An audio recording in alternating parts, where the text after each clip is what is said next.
São dois os assuntos deste vídeo que eu gostaria de falar. São dois assuntos que aparentemente não tem nada a ver um com o outro, mas os dois assuntos estão correlacionados, porque mostram a insensatez do ser humano, a mania que o ser humano tem de continuar fazendo tudo de acordo com a sua vontade, achando que tem capacidade para tudo, que terá condições de fazer tudo com a força do seu braço, desprezando a Deus, deixando Deus de lado, achando que Deus não é capaz de fazer aquilo que o ser humano não é capaz de fazer.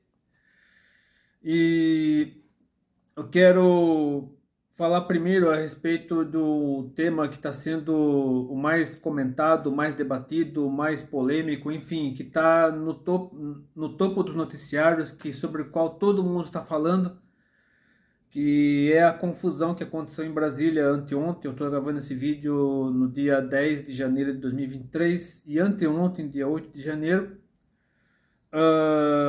aqueles que não aceitaram e ainda não aceitam o resultado das eleições, que dizem que houve fraude e tudo mais, eles invadiram os principais prédios públicos de Brasília, no caso, Congresso Nacional, Palácio do Planalto e o Supremo Tribunal Federal. E se teve infiltrado ou não, não sei, só Deus que sabe, né? Eu não quero aqui dizer que se teve infiltrado, se não teve, se eles estão no campo de concentração, sofrendo, passando fome, sendo torturados, enfim, não sei. Deus é quem sabe. A verdade, somente Deus, por ser soberano, sabe o que realmente está acontecendo. Mas, de qualquer maneira, houve essa confusão, houve esse quebra-quebra, pancadaria, enfim, vandalismo. Porque, infelizmente, os extremos, a verdade é essa: todo extremo é prejudicial, todo extremo é nocivo. A partir do momento que você vai até um extremo, e esquece a soberania de Deus, esquece a vontade de Deus, esquece aquilo que Deus tem para o ser humano, você está agindo contra Deus, você está rejeitando a soberania de Deus, rejeitando a vontade de Deus, rejeitando aquilo que Deus tem para a sua vida em particular, e no caso que nós estamos vendo agora, para a nossa nação. Porque se nós olharmos a Bíblia, ao longo da Bíblia, teremos inúmeros casos em que o povo de Israel quis fazer tudo por seus próprios esforços, quis resolver as coisas por seu próprio esforço, e acabou se afastando de Deus, acabou cultuando aos ídolos, acabou se prostituindo, enfim. Os profetas foram levantados por Deus para alertar o povo a respeito disso, mas o povo foi desobediente, por isso que o povo foi exilado, o povo ficou no exílio, primeiro com os egípcios, depois com os babilônicos, depois aí Israel foi conquistado por várias nações. Primeiro os assírios conquistaram o norte, né? O reino foi dividido, né? Reino do norte e reino do sul. Os assírios conquistaram o norte, depois os babilônicos conquistaram o sul, levaram o povo escravo, o povo ficou escravo em Babilônia por 70 anos, voltou. Aí depois os persas, aí no caso os persas, né? Foi sobre os persas que o domínio dos persas que o povo de Israel saiu de Babilônia. Não, nem todos, né? Porque muitos nunca voltaram. Mas aqueles que quiseram voltar, voltaram, reedificaram Jerusalém, a cidade de Judá, tudo. E aí depois vieram os gregos, depois vieram os romanos, depois vieram outros povos como os bizantinos, vieram os otomanos, depois os árabes, primeiro os árabes, né? Depois os bizantinos vieram os árabes, depois vieram os otomanos, depois vieram os ingleses, os britânicos, para depois Israel finalmente se tornar um estado a partir de 1947, 1948. Mas o povo de Deus sempre foi desobediente, né? Tinha aqueles períodos em que o povo se voltava para Deus, pedia socorro de Deus, Deus os ajudava, Deus levantava libertadores, primeiro os patriarcas, os juízes, os reis. Mas aí logo o povo se esquecia de Deus, virava as costas para Deus e para idolatria, para prostituição. E aí acontecia tudo de novo, era um ciclo, um vai e vem interminável. Então, o ser humano sempre foi rebelde por conta do pecado, né? Desde que Adão e Eva pecaram lá no Jardim do Éden, O ser humano sempre teve essa rebeldia contra o Criador. Quando a situação apertava, o ser humano se voltava para Deus, e agora aí viu os inimigos, era conquistado, ia para o exílio, aí depois Deus intervinha a favor do povo, o povo se arrependia, se voltava para Deus, aí passava 1 ou 2 gerações, o povo se esquecia de Deus de novo e mergulhava no pecado de novo. E infelizmente é o que está acontecendo no Brasil atualmente, assim como em outras partes do mundo. O povo acabou mergulhando no pecado, porque no caso de Israel, uma geração inteira de Israel acabou se perdendo, acabou se apostatando de Deus e morreu no deserto. Foram 4 pecados: rebeldia, idolatria, promiscuidade e murmuração. Foram 4 pecados que impediram que uma geração inteira de Israel entrasse na Terra Prometida. Somente Josué e Caleb entraram. Então, o que está acontecendo atualmente no Brasil é isso, né? Mas muitas vezes cenários como o que está acontecendo atualmente no Brasil são propícios para um avivamento, são propícios para o povo se voltar para Deus, se arrepender dos seus pecados e Deus intervir a favor do povo. Mas a verdade é que realmente ao longo da história o povo se revoltou contra Deus, o ser humano se rebelou contra Deus, se virou as costas para Deus. E eu quero começar aqui. Eu não quero que esse vídeo fique muito longo, mas eu quero mencionar alguns textos que são muito importantes para nós entendermos tudo o que está acontecendo. Primeiro eu quero falar sobre o motivo da miniatura deste vídeo. Porque existem projetos, um mais absurdo que o outro, de mega construções. E essas mega construções são exatamente a tentativa do ser humano de repetir o mesmo erro que cometeu por ocasião da Torre de Babel. E como surgiu a Torre de Babel? Está aqui em Gênesis capítulo 10. Deixa eu primeiro falar, aquela que houve o dilúvio, né? Houve o dilúvio, o ser humano se afastou de Deus, Deus separou Noé, a esposa dele, seus 3 filhos e as suas 3 noras, colocou na arca junto com todos os animais, e reconstruiu a terra, né? Reconstruiu a humanidade a partir dos que estavam na arca. E aí houve os descendentes de Noé. E eu quero mencionar aqui em Gênesis 10 somente os descendentes de Cão. Gênesis 10, do versículo 6 ao 14. Por isso que é importante você ler as genealogias. Não pule as genealogias, porque elas são muito importantes para entendermos a história bíblica, o plano de salvação em Jesus Cristo. Enfim, praticamente toda a narrativa bíblica está inclusive nas genealogias. Mas o trecho que eu mencionei, Gênesis 10, de 6 a 14, diz o seguinte: E os filhos de Cão são Cuzi ou Cush, Mizraim, e Put e Canaã. Cuzi ou Cush é o ancestral dos etíopes. Put é o ancestral dos líbios, que mais tarde se misturariam com os árabes e os italianos.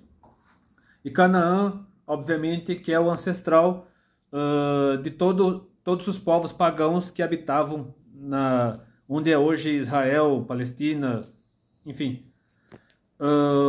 E Mizraim é o pai de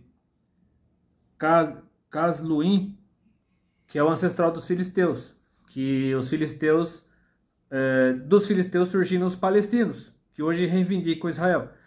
Mas continuando aqui, no versículo 7, e os filhos de Cuzi ou Cush são Seba e Avilá e Sabta e Ramá e Sabteca, e os filhos de Ramá são Seba e Dedã.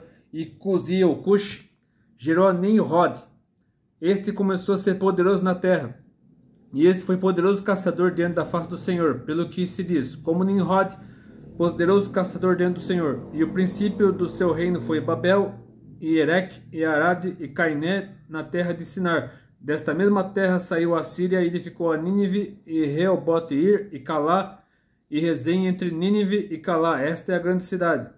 Aí continua aqui. Misraim gerou a Ludim, e a Namim, e Leabim, e a Naftuim, e a Patrozim, e a Casluim, de onde saíram os filisteus, e Caftorim.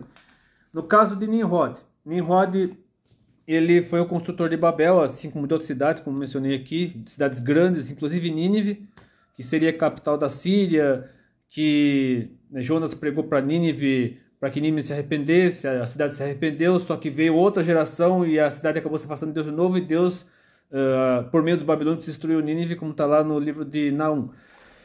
E no caso de Nimrod, ele tinha uma mania de grandeza, ele queria ser importante, ele acabou se colocando praticamente como Deus, juntamente com sua mãe, que era Semiramis. E aí no caso, Nimrod construiu Babel, inclusive a Torre de Babel, que eu citarei aqui mais tarde, no capítulo 11. E Nimrod e Semiramis tiveram um relacionamento, né? Tiveram um incesto. E Semiramis deu à luz a Tamuz. E aí quando Tamuz morreu, as pessoas começaram a cultuar Tamuz como se fosse um deus. E acreditavam que o espírito de Tamuz estivesse no pinheiro. É por isso que o pinheiro se tornou símbolo pagão do Natal. E, se eu não me engano, o culto a Tamuz é justamente no dia 25 de dezembro. Mas eu quero falar sobre esse tema mais para frente, no final do ano, né, no final deste ano. Fazer um vídeo só sobre isso. Mas com relação a Nimrod, vejamos aqui o que diz no capítulo 11. Deixa eu ver aqui. Eu leio até versículo 9, capítulo 11, de 1 a 9. E era toda a terra de uma mesma língua e de uma mesma fala. E aconteceu que, partindo eles do Oriente, acharam um vale na terra de Sinar, e habitaram ali. E disseram uns aos outros: Eia, façamos tijolos, e queimemo-los bem. E foi-lhes o tijolo por pedra, e o betume por cal. E disseram: Eia, edifiquemos nós uma cidade, uma torre cujo nome toque nos céus, e façamo-nos um nome, para que não sejamos espalhados sobre a face de toda a terra. O que aconteceu aqui? Eles edificaram a cidade de Babel, né, uma torre, em volta dela uma cidade, e essa torre ficava onde séculos mais tarde seria a Babilônia. Por isso que Babel e Babilônia praticamente são a mesma coisa. Aí a Apocalipse fala da nova Babilônia, da Babilônia, né, construída pelo Anticristo e tal, mas Babilônia representa o mal. Inclusive Babilônia era usado pelos cristãos na perseguição, no auge da perseguição dos romanos contra os cristãos, ou dos judeus contra os cristãos, enfim, no auge da perseguição, né, na igreja primitiva, os cristãos chamavam Roma de Babilônia, então era normal referir-se a Roma como Babilônia, mas era um código, né, para que pelo menos diminuir ou amenizar a perseguição contra os cristãos. Mas a Babilônia representava o mal, e Babilônia era Babel. E o ser humano, no caso Nimrod, né, Semiramis, enfim, aquela família lá, eles não acreditavam que eles não confiaram na promessa de Deus feita a Abraão por meio do arco celeste, né, que hoje chamam de arco-íris, que está associado a Deus a íris, enfim, o arco celeste, né, como está lá em Gênesis 9. Deus estabeleceu um pacto, um concerto com Noé e seus descendentes, e por meio do arco-íris, do arco celeste, Deus fez uma aliança para nunca mais destruir a terra com água. Só que Nimrod, Semiramis, enfim, o povo daquela época, né, da Torre de Babel, não acreditou nessa promessa, não acreditou em Deus e quis construir uma torre. Aí, se por acaso, né, se Deus destruísse, aí que está o grande perigo do e se. Nunca coloque o EC à frente de nada. O EC é maligno, o EC é perigoso, o EC afasta você de Deus. Aí, e se Deus destruísse a terra novamente com o dilúvio, pelo menos nós fugiríamos, nós iríamos para cima, nós iríamos lá para o alto da torre. Só que nem todo mundo, obviamente, nem todo mundo conseguiria chegar ao alto da torre. Os mais pobres morreriam embaixo, né? Isso é o que o pessoal, os grandões, no caso, Nimrod, Selimino, estavam imaginando. Os mais pobres morreriam embaixo, afogados, e nós, os grandes, né, os ricos, os mais poderosos, estaremos lá em cima salvo. Só que olha o que acontece aqui, continuando o texto, no versículo 5 do capítulo 11. Então desceu o Senhor para ver a cidade e a torre que os filhos dos homens edificavam. E disse, eis que o povo é um, e todos têm uma mesma língua. E isto é o que começam a dizer. E agora não haverá restrição para tudo que eles intentarem fazer. Eia, aí Deus falando, né? Pai, Filho e Espírito Santo conversando. Eia, desçamos e confundamos ali a sua língua, para que não entenda um a língua do outro. Assim o Senhor os espalhou dali sobre a face de toda a terra, e cessaram de edificar a cidade. Por isso se chamou o seu nome Babel, que mais tarde seria Babilônia. Porquanto ali confundiu o Senhor a língua de toda a terra, e dali os espalhou o Senhor sobre a face de toda a terra. Só que o ser humano não aprendeu a lição. O ser humano não aprendeu a lição. Como veremos aqui no livro de Juízes. Vejamos aqui. E como Deus sabia que o ser humano não aprenderia a lição, Deus fez questão de fazer o seguinte com Gideão. Gideão está aqui no capítulo 7 de Juízes. Juízes 7. Deixa eu ver até onde vai.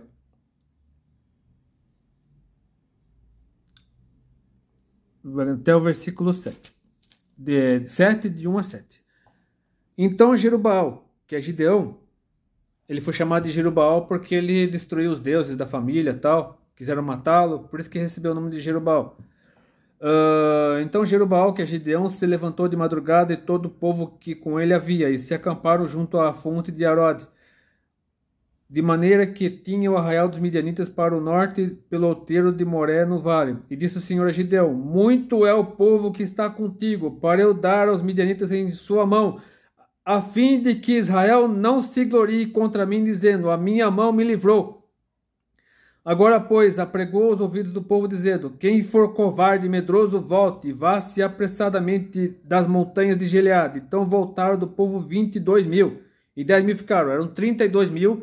Os midianitas eram numerosos, acho que eram mais de 100.000. Eu não lembro aqui exatamente, mas era acho que mais de 100.000 pessoas, os midianitas. Aí, no caso, eram 32.000, já era um número reduzido, em comparação aos midianitas. 32.000, aí 22.000 voltaram e ficaram 10.000. Versículo 4. E disse o Senhor a Gideão, ainda muito povo há, faz-os descer as águas, e ali os provarei. E será que aquele que eu te disser, esse irá contigo, esse contigo irá. Porém, todo aquele de que eu te disser, esse não irá contigo, esse não irá. E fez descer o povo às águas. Então o Senhor disse a Gideão, qualquer que lamber as águas com a sua língua, como as lambe o cão, esse porás à parte, como também a todo aquele que se abaixar de joelhos a beber. E foi o número dos que lamberam, levando a mão à boca, 300 homens. Ou seja, levando a mão, ou seja, eles segurando a arma com uma mão, eles seguraram a arma com uma mão e com a outra mão fizeram uma concha, pegaram a água e com uma mão só. E tomaram água. Porque demonstraram para Deus que eles estavam atentos, estavam vigilantes. Aí Deus separou 300. E, como diz aqui, e foi o número do que lamberam, levando a mão à boca, 300 homens. E todo o resto do povo se abaixou de joelhos a beber as águas. E disse o Senhor a Gideão, com estes 300 homens que lamberam as águas, vos livrarei e darei os midianitas na tua mão, pelo que toda a outra gente se vá, cada um ao seu lugar. E realmente foi o que aconteceu, os 300 Gideão e os 300 venceram os midianitas, eles fizeram barulho, né?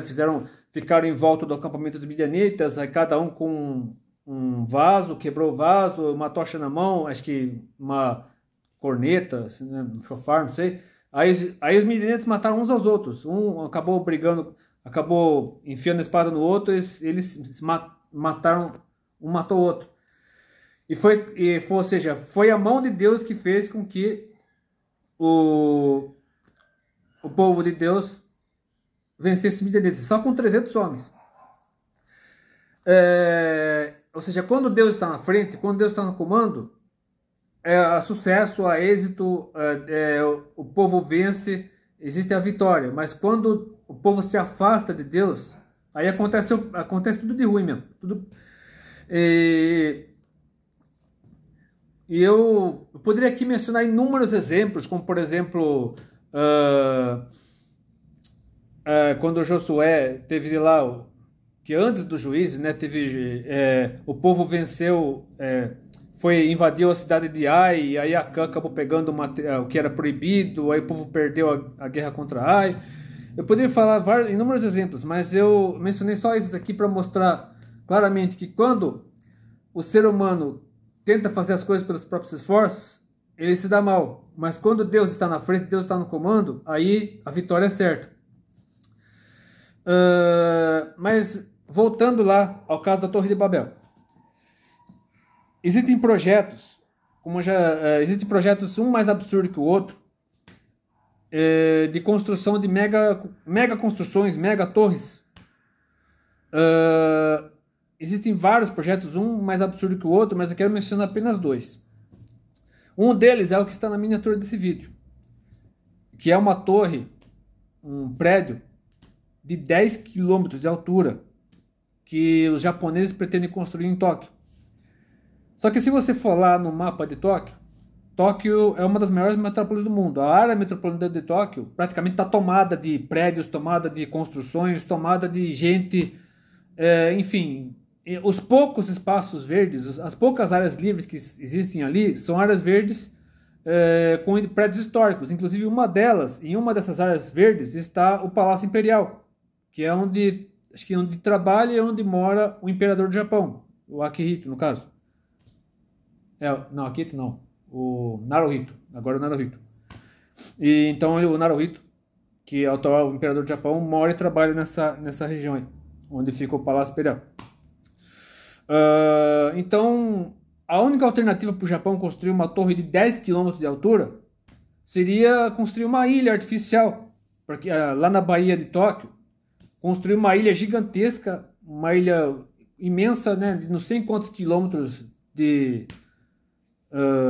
diâmetro, para poder construir essa torre, que atingisse 10 km de altura.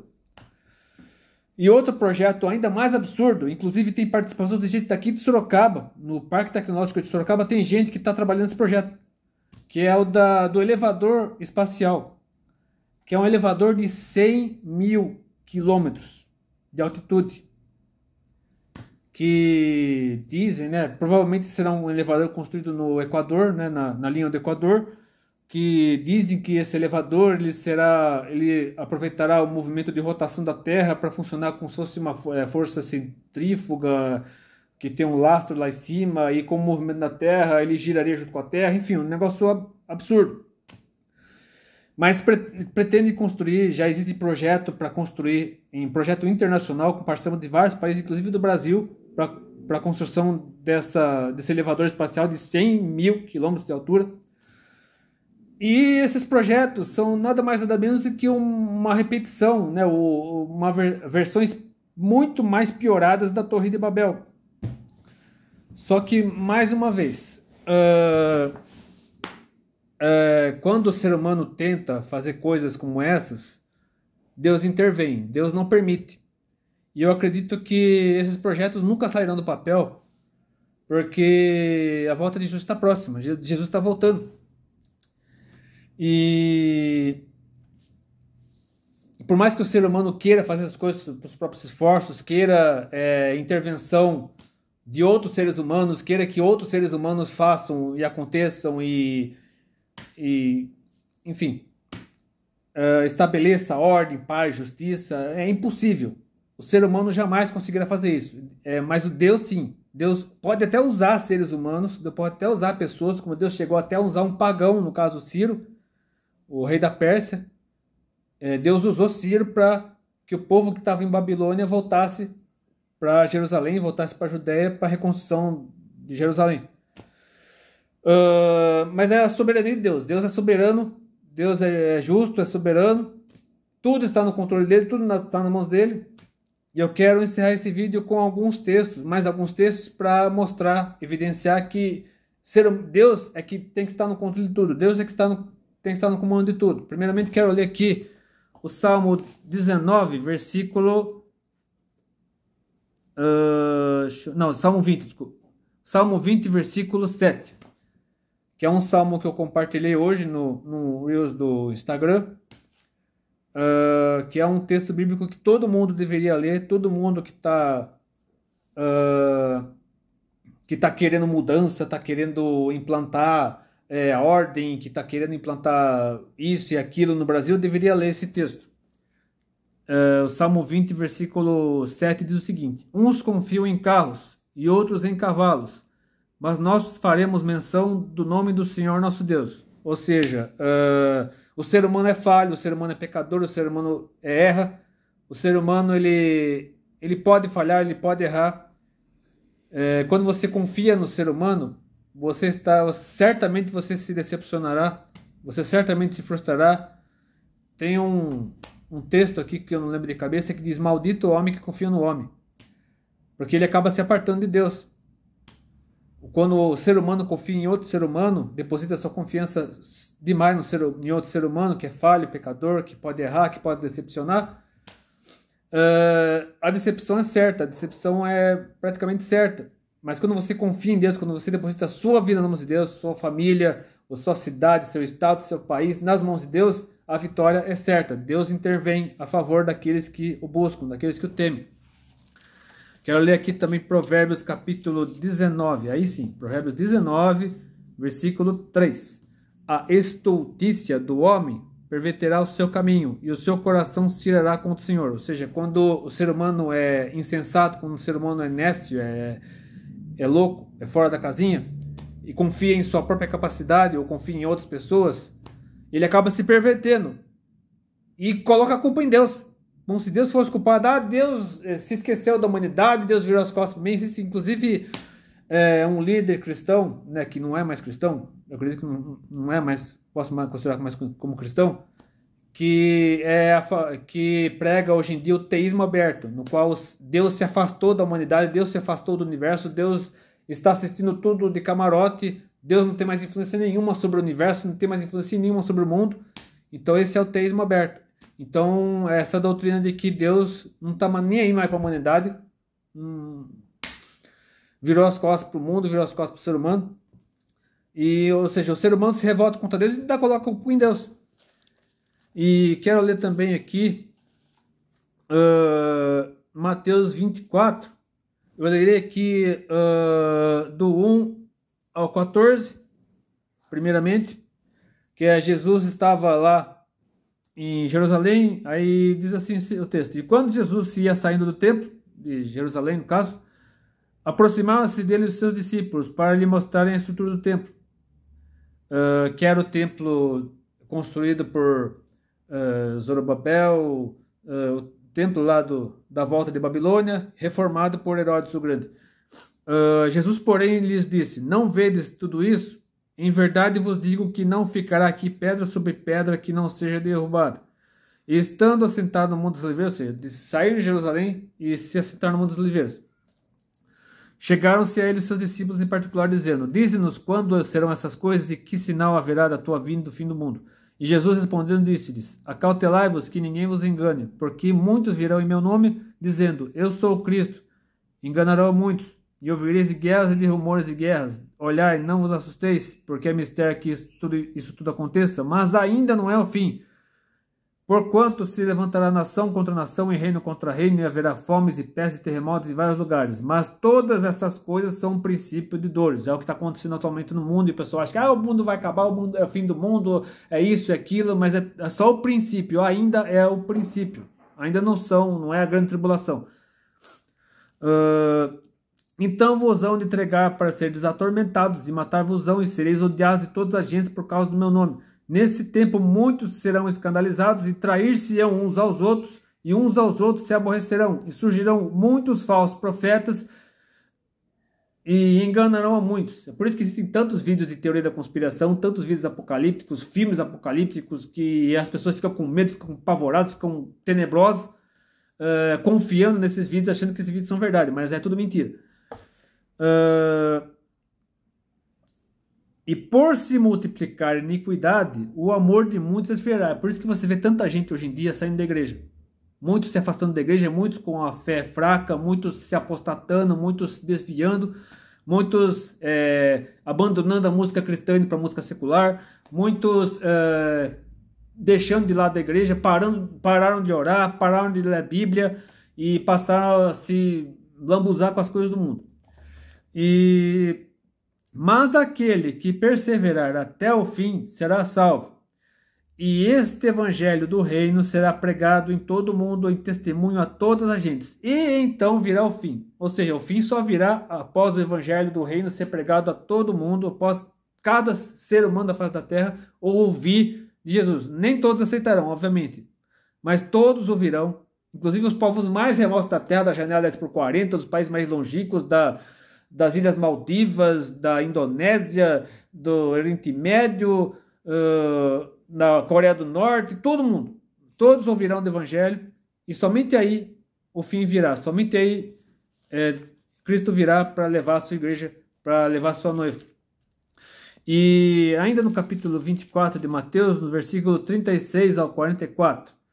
Porém, daquele dia e hora ninguém sabe, nem os anjos do céu, nem o Filho, mas unicamente meu Pai. E como foi nos dias de Noé, assim será também a vinda do Filho do Homem. Agora voltando para antes da Torre de Babel, para o tempo de Noé. E porquanto assim como nos dias anteriores ao dilúvio, comiam, bebiam, casavam e davam-se em casamento, até o dia em que Noé entrou na arca, com sua família, com os animais, e não perceberam, até que veio o dilúvio e os levou a todos. Assim será também a vinda do Filho do Homem. Então, estando dois no campo, será levado um e deixado o outro. Estando duas moendo no moinho, será levada uma e deixada a outra. Aí está falando do arrebatamento. Vigiai, pois, porque não sabeis a que hora há de vir o vosso Senhor. Mas considerai isso. Se o pai de família soubesse que vigília da noite havia de vir o ladrão, vigiaria e não deixaria minar a sua casa. Por isso, estai vós apercebidos também, porque o Filho do Homem há de vir a hora em que não penseis. Eu quero que, falando ainda sobre o arrebatamento, quero citar aqui a primeira carta de Paulo aos Tessalonicenses, capítulo 4, do versículo 13 ao 18, capítulo 5, versículo 1 ao 3. Não quero, porém, irmãos, que sejais ignorantes acerca dos que já dormem, ou seja, daqueles que já morreram, para que não vos entristeçais como os demais que não têm esperança, porque se cremos que Jesus morreu e ressuscitou, assim também aos que em Jesus dormem, Deus os tornará a trazer com ele. Dizemos-vos, pois, isto pela palavra do Senhor, que nós, os que ficarmos vivos para a vinda do Senhor, não precederemos os que dormem, porque o mesmo Senhor descerá do céu com um alarido e com voz de arcanjo e com a trombeta de Deus, e os que morreram em Cristo ressuscitarão primeiro. Depois nós, os que ficarmos vivos, seremos arrebatados juntamente com eles nas nuvens a encontrar o Senhor nos ares, e assim estaremos sempre com o Senhor. Portanto, consolai-vos uns aos outros com essas palavras. Só isso aqui já seria suficiente, mas quero continuar aqui no capítulo 5, versículos 1 a 3. Mas, irmãos, acerca dos tempos das estações, não necessitais de que se vos escreva, porque vós mesmos sabeis muito bem que o dia do Senhor virá como ladrão de noite, assim como Jesus já tinha dito lá em Mateus 24. Pois que, quando disserem a paz e segurança, então lhes sobrevirá repentina destruição, como as dores de parto, aquela que está grávida, e de modo nenhum escaparão. É por isso que eu tenho certeza absoluta de que essas torres, né, essa torre de Tóquio de 10 km de altura, o elevador espacial de 100 mil km de altura, jamais serão construídos. Antes mesmo de começarem a construir, Jesus voltará para buscar a sua igreja. E eu quero encerrar aqui na carta aos Hebreus, capítulo 11. Eu lerei do versículo 13 ao 16. Para fechar este vídeo, para você ter certeza absoluta de que Deus sempre esteve no controle de tudo e continuará estando. Que nossa pátria não é aqui, nossa pátria não é o Brasil, nossa pátria não é em qualquer lugar. Você pode mudar para qualquer país do mundo, mas a sua pátria não é o lugar onde você mora. Sua pátria é no céu. É a sua morada final. Jesus virá em breve para buscar a sua igreja, para levar a sua noiva. E é nessa pátria que nós viveremos, e pensando nessa pátria que nós devemos viver, orando, buscando a Deus por meio da oração, da leitura da palavra, de músicas que nos aproximem de Deus, de comunhão com os irmãos, enfim, buscando fazer a vontade de Deus, buscando obedecer a Deus, a sua palavra, para que não venhamos a ser pegos de surpresa. Porque a nossa pátria não é aqui, não é no Brasil, não é em qualquer lugar do mundo. Você pode viver em qualquer lugar do mundo, pode viver na Europa, pode viver nos Estados Unidos, na Austrália, na Nova Zelândia, não importa. A sua pátria não é o lugar onde você vai, seja lá qual for. A sua pátria é lá em cima. Se você crê em Deus, obviamente, se você receber Jesus Cristo como seu Senhor e Salvador, se você crê na volta de Jesus, se você tem a sua vida totalmente dirigida pelo Espírito Santo de Deus, a sua pátria não é aqui. Você pode ter certeza disso. Como diz aqui em Hebreus capítulo 11, versículos 13 a 16, e é com esse texto que eu encerro o vídeo. Todos estes, no caso os heróis da fé, morreram na fé sem terem recebido as promessas, ou seja, não receberam em vida, mas vendo-as de longe e crendo-as e abraçando-as, confessaram que eram estrangeiros e peregrinos na terra, porque os que isto dizem claramente mostram que buscam uma pátria. E se na verdade se lembrassem daquela de onde haviam saído, teriam oportunidade de tornar. Ou seja, se eles se lembrassem de sua pátria terrena, voltariam para lá. Mas não. Mas agora desejam uma melhor, isto é, a celestial, a Nova Jerusalém. Pelo que também Deus se não envergonha deles de se chamar seu Deus, porque já lhes preparou uma cidade. Então, que esse vídeo possa confortar o seu coração, que esse vídeo possa acalmar você, se você está com medo, se você está com crise de ansiedade, depressão, pânico, com medo que o pior aconteça com o Brasil, com o mundo, não tenha medo do futuro, Deus já está lá. Como disse o pastor Billy Graham, ele já liu, né, ele disse, né, o pastor Billy Graham disse, já li a última página da Bíblia, tudo dará certo no final. Então creia nisso, que Deus abençoe, Deus oriente. Se você gostou desse vídeo, curta, compartilhe, se for isso, Deus abençoe, até depois, se quiser.